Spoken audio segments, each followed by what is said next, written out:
I keep looking at this like this is a camera, and it's not. That's the camera. That but one there. Yes. Live from New York.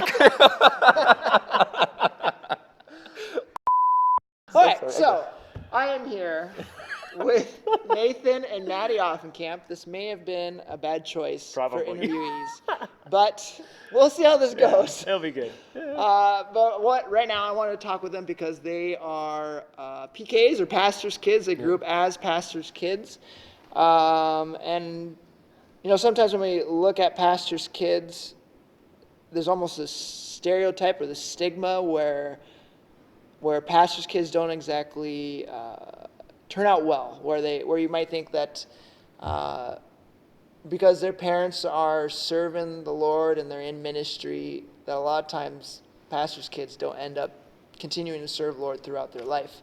And these two gentlemen here, they have seemed to beaten that stigma for PKs. How long have you guys been PKs? Our whole life. Both 26 years. 32. 26, All of our life, yeah. Okay. So when you guys were growing up, you guys grew up in the church, and the parsonage was actually connected to the church by a tunnel, which is very cool. I want to check that out. Yeah. Did you guys... Let's focus on the congregation for a second. Did you guys feel any extra pressure from them to maybe behave better than maybe someone else in the church? Honestly, I don't remember any of that. Truthfully, I really don't. I remember it. Everybody in my church, and I think I can say this truth. I felt like part of our family in a sense. I mean, I still remember a lot of the people that were in the church, congregants, board members, all that, who I love to this day. Yeah. And that's I don't have a bad memory of the church at all. Yeah, it's like an extended family, like aunts and uncles and cousins and whatnot. It's almost that way. It is in that. I would say that it does. I did feel pressure from the pulpit to. Yeah, we got chided a few times from the pulpit. Now, to be fair to my dad, we deserved every bit of it. I was no, honestly, we got a couple times. That was an a couple angel. times we got. He was a perfect angel. No, a couple times we'd act up a little bit, get a little crazy. I mean, we were what we are now. We were as kids, only like a little more physically active than we are now, It's like we had the same kind of personalities, the goofy, wanting to get people laughing. Yeah. And it wasn't always a good thing when our dad was a pastor to be trying to get a laugh or be goofy in the congregation. So, but not like, never like bad, just like legitimate good correction from the pulpit. Like, it was kind of awesome actually. Yeah. All right. So in the church, for you guys, it seemed like it was okay. You weren't feeling extra pressure. What about like at school? Did kids kind of be like, oh, you're the pastor's kid, you can't be doing this? I would say kind of, in a way, yeah.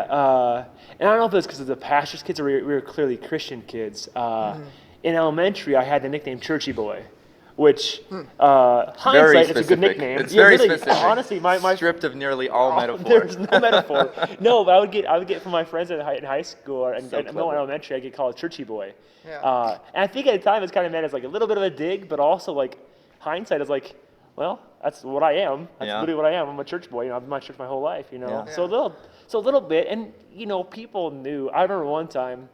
Now my parents don't know this story, but I was driving their car one time, and I was with a friend of mine, and we were about a mile and a half south of Drayton, and I don't know what we were doing, but we ran another couple friends out there, and they were in a pickup, and we raced back to town in their car. Yeah. And I won the race because I just drove as fast as I could the whole way. I didn't want to lose.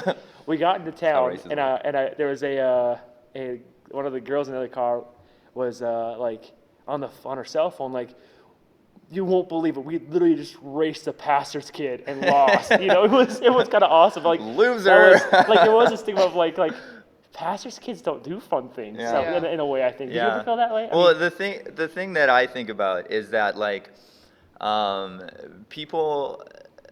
A lot of people, especially in high school and middle school and things like that, they try so many things to stand out and like be different. And like as pastors' kids, that difference is built in, which is super cool. So you don't have to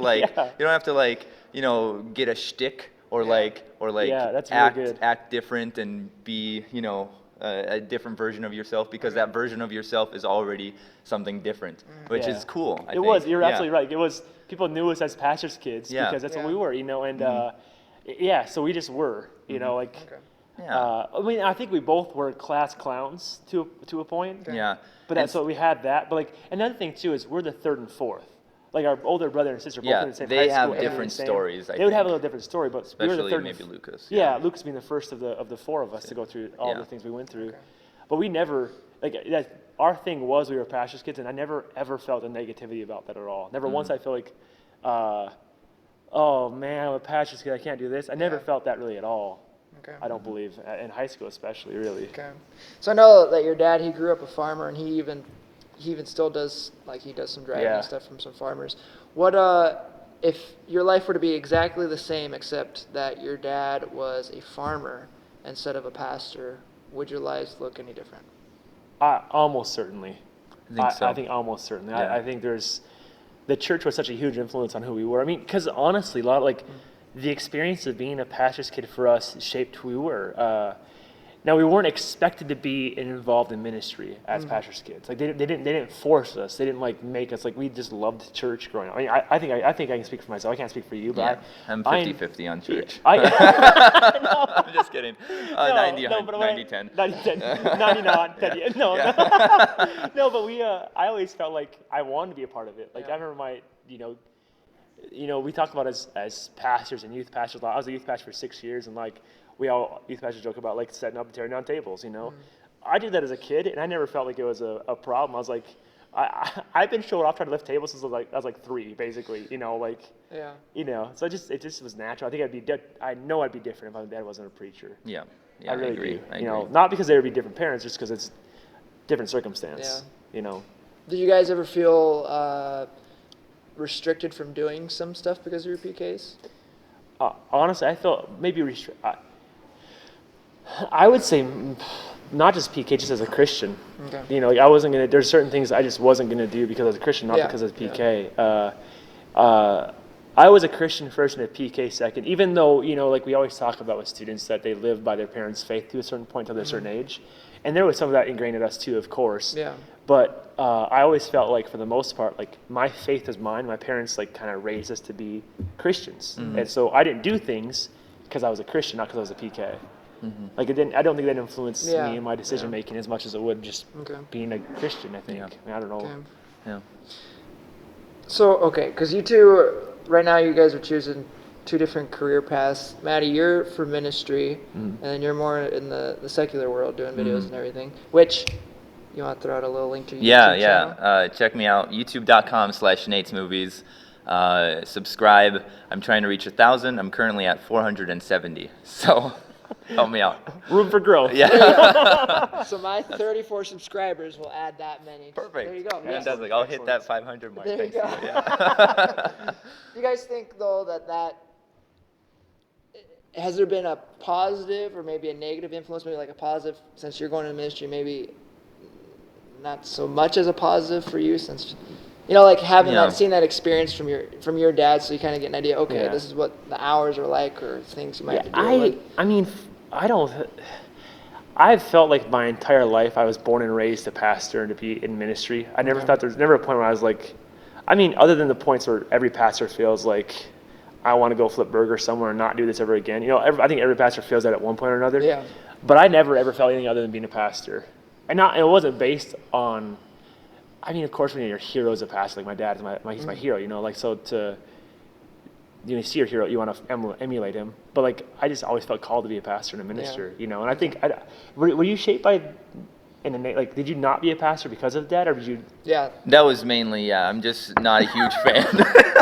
So I was like, what is the opposite? How could I quickly find secularism? What is the exact opposite of pastoring? Oh yeah, Hollywood. That's not so much. No, for me, I mean, it was basically like Maddie was saying a couple seconds ago, where for a time you're shaped by your parents' decisions and whatnot, and then as you grow into your own, you kind of become something different. And that was the way it was with me when I was younger. Like, I'm not sure on the age. Well, when I was real young, I wanted to be a paleontologist. I wanted to dig up dinosaurs. I remember that. Big fan. Ken Ham was my hero. creationism. What was the- Earth is 6,000 years old. This one's for you, Ken. What's happening? It goes No, off- but off the sorry, rails. no. But no. Let's pull it back so in, bro. yeah. So and then at a certain point, like I'm like, all right, well I'm done with this dinosaur thing now, and at that point I'm like, well obviously I'm gonna be pastor, and like I remember, wanting to do exactly what my dad was doing, exactly what Lucas was doing at that point, and I was planning on going to Trinity, this whole thing, and then as I just grew, like my experiences kind of shaped, like my things that I enjoyed doing kind of shaped what I wanted to continue doing. And so that's when, probably around like 13, 14, 15, I started gravitating towards video, started making these YouTube videos. And then that YouTube video making kind of grew into a natural love for making movies and whatnot. And so it wasn't like a decision where I'm like, this really isn't for me. I'm going to go somewhere else. And then I just landed on movies. It was just a natural progression of my my upbringing turning into a calling or whatever. So Well, yeah. what's interesting, you still preach. Yeah, no, You I still love preach I yourself. I It's love awesome. ministry and Do you whatnot. really? Yeah, Oh, like yeah, yeah. He's in, I mean, even when I was a youth pastor, he come help out my youth group. He'd done something with me before, Yeah, like the he's small so, group so with even the though he's students and not, even though he's whatnot, not a pastor, he's still, Yeah. Yeah. like, he preaches around sometimes. Even in your videos, Yeah, they speak a message totally, of faith and a lot of times. that's part of the calling too. Is there's a ministry aspect to the videos.